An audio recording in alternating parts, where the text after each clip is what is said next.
Hi, I'm Phillips, European Tour winner and PGA coach, and in today's lesson I want to talk about the dreaded hip slide. Wait a minute, is hip slide dreaded? Let's find out.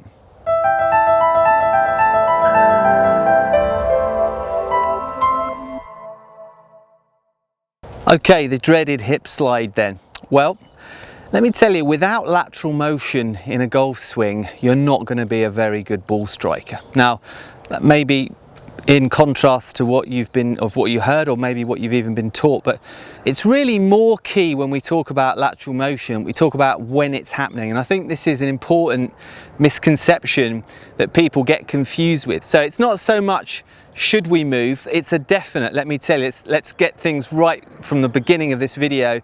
We definitely need to move towards the target in the downswing if we're going to be a good ball striker. Okay, you don't have to if you want to be a poor striker, but one thing nearly all good ball strikers have in common is they move towards the target in transition and in the downswing. Now, the key is when they do it, and this is where the misconception comes in. A lot of poor ball strikers, a lot of amateurs that struggle with their ball striking in golf, what they tend to do is, because they've been told not to slide and they're frightened of lateral motion, they actually start to twist whilst their weight is still on the back foot in the downswing, and this actually causes them to shift late in the swing. So once their reactions realize that, oh my goodness, I'm actually on the back foot here, this is all happening in a split second, but most people have an instant reaction from there to want to lurch towards the ball because they realize that they're not in a position to strike it. So what we need to do is we need to actually create the lateral move when we are either still going back, or certainly when we're very near to reaching the top.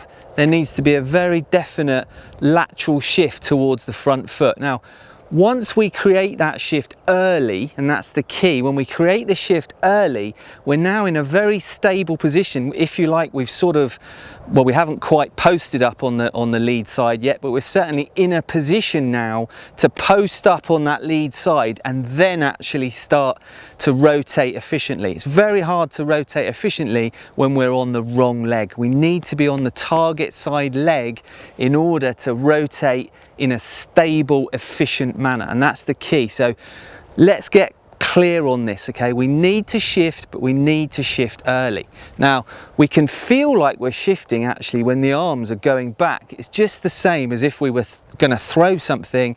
You'd see that your arm would go back at the same time that your leg would actually be going forward. So you've got these motions opposing each other, if you like, but they're actually creating a lot of force and a lot of torque. So we need to be shifting weight at the same time as our throwing arm, if you like, and in a golf swing that equates to both arms, but we need to be shifting towards the target either before transition or certainly when we're nearing the top of our swing.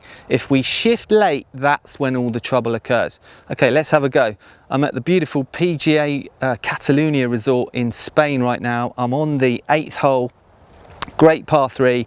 I'm going to go ahead now and I'm just going to have one thought in my mind, and that's to hit my lead leg if I can just before my arms reach the top of the swing. I'm then in a position where I've grounded myself nicely and I'm going to be able to rotate more efficiently. Here we go.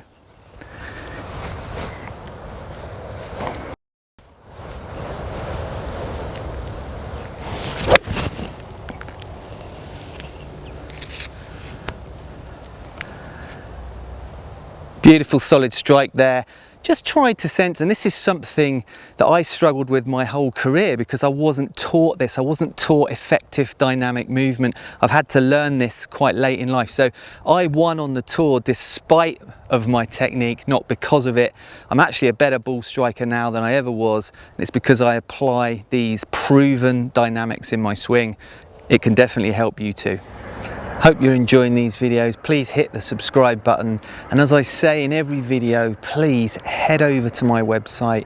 It's an incredible resource and I've created it like a library so that you can go back to it over and over. Nobody can remember everything constantly, and that's what it's there for. So whenever you need your memory jogged in a certain particular area of your game, you can go back, look at it, work on the exercises that I give you in there, and it's a really complete package. I talk about golf's psychology, which is actually the most important section, which you'll find that very difficult to find anywhere from somebody that's actually performed at the highest level. I also talk about how to train specifically for golf, how to exercise for golf, as well as all the technical videos, and it really is going to help your game be the best it can be.